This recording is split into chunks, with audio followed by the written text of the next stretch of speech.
ท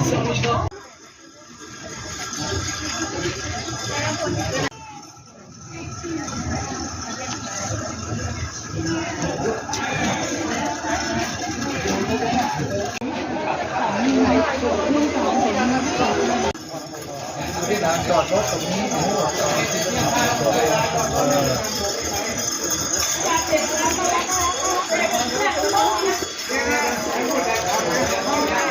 ตะวันออกถัดไปนั้นก็จะมีผ้าห่มองค์พระธาตุนะครับ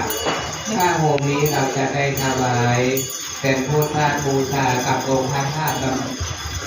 ตั้งใจจะร่วมทำบุญก็ขอเชิญนะครับ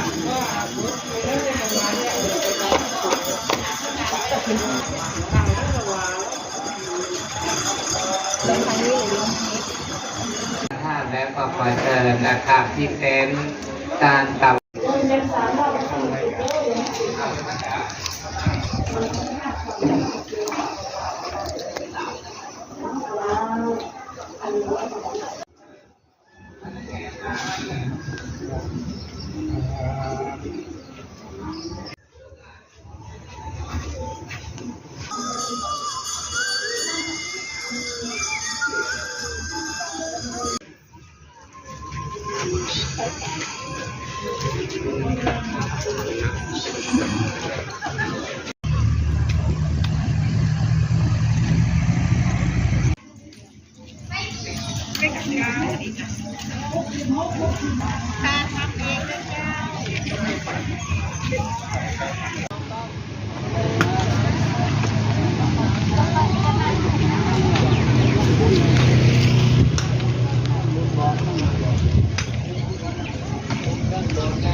หอม